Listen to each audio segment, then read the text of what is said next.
After 20 years of building together through dust, deadlines, and damn good ideas, Pace and Adam invite you to join them for honest conversations about the home building world.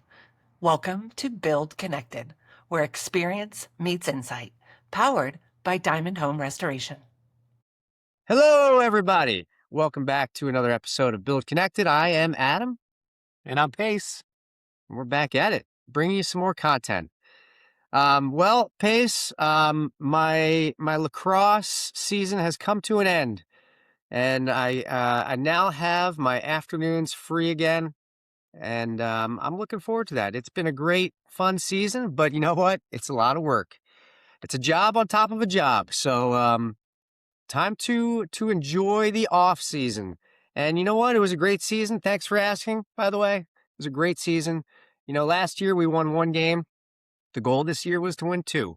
We won 5 games and made it to the playoffs. We had our You first put in the time. You put in the time. You can sit back and reap the rewards and enjoy the off season. Start game planning for next year. Yeah, not yet. No game planning yet. Just relaxing and concentrating on Diamond Home Restoration. Congratulations to a job well done. Hey, thank you. How about you, Pace?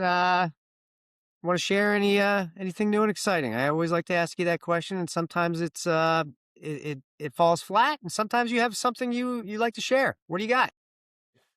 I think my main role here in my house is support. My wife took on a new job about a month ago, and so she's burning the candle at both ends, right? It's always hard ramping up when you start something new, and so she's putting in a lot of time, but she loves it. So yeah, I'm here for support.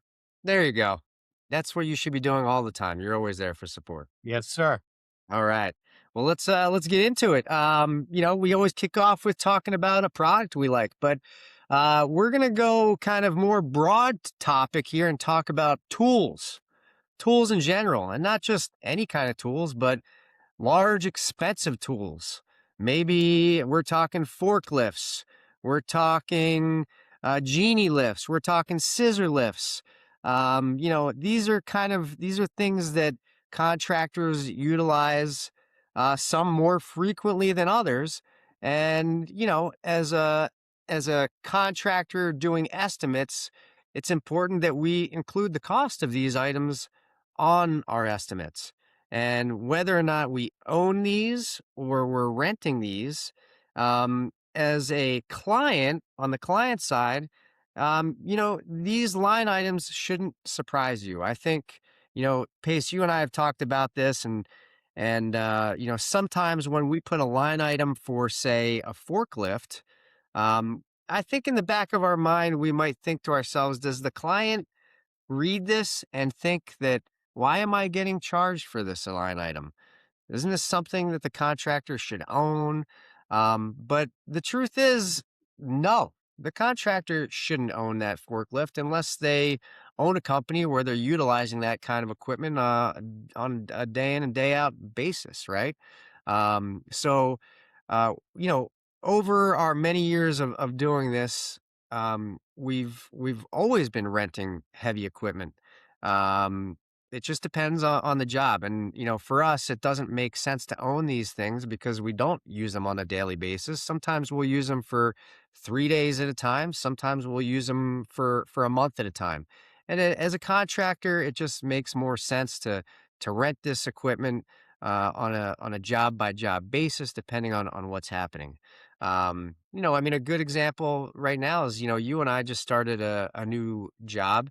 And you know, this is a fun one for us. I think maybe more fun for me because it's really within my community and it's out front in the open. It's a restaurant that everybody in our kind of neighborhood is very familiar with, and it's under new ownership now. And you and I got the project, which we're excited about, to kind of revamp this restaurant. But anyway, high ceilings.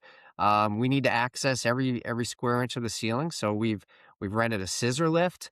You know, if you follow us on Instagram, you can see there's a video of us using a forklift to maneuver an extremely heavy duty smoker that was used in the past restaurant. So anyway, these are examples of us utilizing heavy equipment, renting equipment, and we need to pass that cost on to the client within our estimate. So just something that as a on the client side, not to be surprised at and think that your contractor owns this stuff. This is kind of normal circumstance for builders and contractors. Yeah, it's interesting. I would call this a value proposition for a contractor, right? There's two ways of operating. So things that you do on a regular basis, you're probably going to own the tools you use for that thing, right? That becomes a capital investment for the company, right? So for instance, our trucks, right? Trucks are part of our fleet that we use. That's a capital investment, and that's something that ultimately, clients pay in the overhead that they're paying us, right? That's part of our operating expense. But items that we use less frequently, you just mentioned a forklift, like we might use that, say, we need a forklift a couple times a year, right? And the value proposition is if we were to buy one and amortize that cost and the maintenance over the course of the year, is that more expensive or less expensive than renting it on those two occasions? And some things, it's easy to say, oh, we're going to rent that. It's going to be way less expensive. And other things you could say, no, it's going to be more expensive. And those are items we discuss buying, right? And that becomes a capital investment for us. Yeah, I mean, we made a decision on this about a year ago, right? We decided to purchase a dump trailer, and that was a good decision for us. We every job involves loading debris into trucks, mainly because we usually don't have space for dumpsters. And when you load debris into trucks, it's super time consuming because there's a lot of back and forth. But for us, right, buying a large dump trailer, it enabled us to keep that on site. It's small enough where it doesn't take up too much space, and we can really load the heck out of that thing and minimize our back and forth trips. And this is a good example of something that kind of pays for itself and makes sense. Um, but yeah, so anyway, moral of the story is on a client side, you're going to see line items perhaps for tool rental equipment, and that's just a normal part of doing construction. That's right. All right. I'm going to pivot here. I'm going to talk about something that really aggravated me just Ooh. yesterday. I'm listening to a favorite podcast, the All In podcast. I love listening to those guys. I don't agree with everything they talk about, right? But I love the discussions they have. It's information you don't hear in a lot of places. But they had on they were interviewing someone who's running for governor of California, a Republican, and they were talking about how we can't build anything here in California. One of my favorite topics. And, he was talking about how compared to the national average, it's 2 to 3 times more expensive to build in California, which we know, right? But he was asked to talk about specifics of why. And it just was so informative to me. Like this is a big topic for this individual. Um, and he couldn't answer the question, or he answered the question, but he was really off base in what's really driving the cost. He gave a specific example of, in this case, car chargers. He was talking about car chargers for EVs. And while everything he's saying is true, right, it misses the much larger point. And the larger point is the old analogy of death by 1,000 paper cuts. So this this is so interesting, right? Like any given thing that you and I have to deal with, like any checkbox. I've used that phrase before. Like you can look at that one checkbox. A new construction needs an EV charger. You could say, "Huh, that's a really good idea." Okay. Without digging too deep into it, you can just say, "That's no big deal. We want that." Right? But when there's 1,000 of those checkboxes, it's the underlying reason why building in California is so expensive, right? You've heard the phrase the nanny state, right? Do those 1,000 checkboxes need to be there? Are we asking for those 1,000 checkboxes, even though each one of them might be a good idea? Do we really need 1,000 of them? That's the question. And that's where like the answer needs to be. Like, why is it more expensive? You have to be able to say, because there's 1,000 paper cuts. Pace these administrative layers they keep building, right? It doesn't stop. Every year, new layer, new checkbox. But I think that there's so much discussion happening about these additional layers and all the red tape that's happening. I think people are starting to think about a cure for this disease, we should call it, right? And even though this potential governor that you were listening to was saying things that maybe were incorrect, at least, the problem has been identified and the discussion is taking place, right? Yes. So, you know, that's step number one, and we're moving in the right direction. So now it's time to talk about where we can deregulate certain things, and that's really the heart of the matter. Yeah, you're right. I mean, that is certainly the problem. And I think the solution lies somewhere in if you look at the if you look at the building code, and this is very difficult to give you an exact number. But just some AI searches here show that if you compare the year 2000 to today, our building regulation has roughly doubled. So we've gone from over the various volumes of the building code, and that means framing, plumbing, electrical, what have you. We've gone from 3 to 5,000 pages in 2000 to 7 to 10,000 pages in 2026. The answer needs to be in trimming that down to a core, right? That certainly needs to be where we start. And then eliminating maybe some accessory administrative arms. Title 24 is a great one, right? All of that, all of those goals can be captured in our building code, in our building practices. So that additional layer, I think, can be removed. Can you show me with your hands what you think 4,000 pages looks like? Because I know if I see a book that's taller than the span of my thumb and index finger, I'm not reading that book. I'm just saying. I mean, are we, Well, it's interesting. The question is there anybody alive who's read all those pages? it's a good question. I haven't. Well, And I'm going to go further. I'm very knowledgeable on code, and I haven't read all that, nor will I ever. there you go. And yeah, no one person, but many people, spread out over those pages. That's not doing anybody any good, is it? No, it's not. No. All right. Well, Okay. something to note. Something to know. Who's going to keep up with the 7,000 pages of that manual?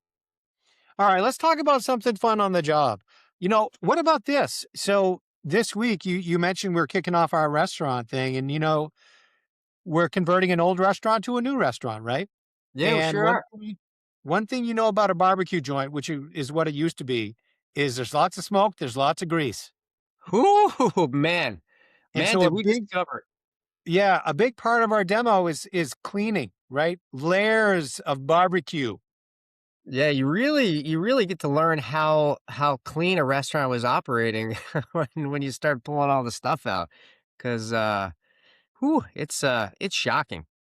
When you need to take wire brushes and actually going to the tool rental thing, taking an industrial steamer to ceilings, Yeah. right? To remove layers of animal byproduct.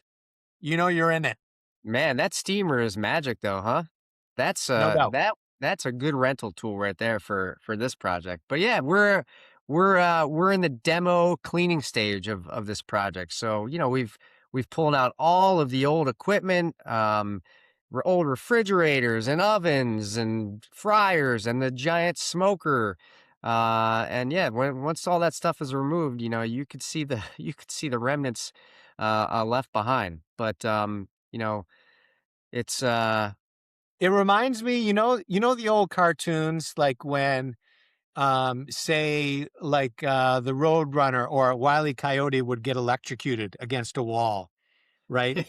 And you'd see the outline of his body like charred on the wall, right? It's very similar to like the kind of the autopsy of the restaurant, right? You pull out a fryer or you pull out a big piece of equipment and you can just see an outline of that equipment and then just char and grease around it.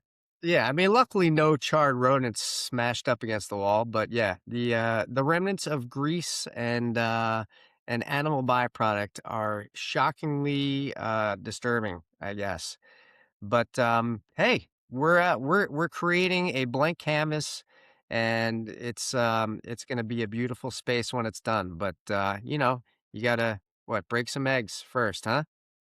Yeah. I mean, if you've ever wondered why there's hazmat suits, goggles, and protective gloves, like this is a great, great reason why. But man, we're excited. The new owner, he's been in the restaurant world for a long time, and he is excited to start something new, and he runs a tight ship. So we're super excited to be a part of that and bring that to the town of Fairfax here in California. But yeah, pizzeria, and beer garden. I mean, that's like peanut butter and jelly. Those two they're just meant to go together, you know?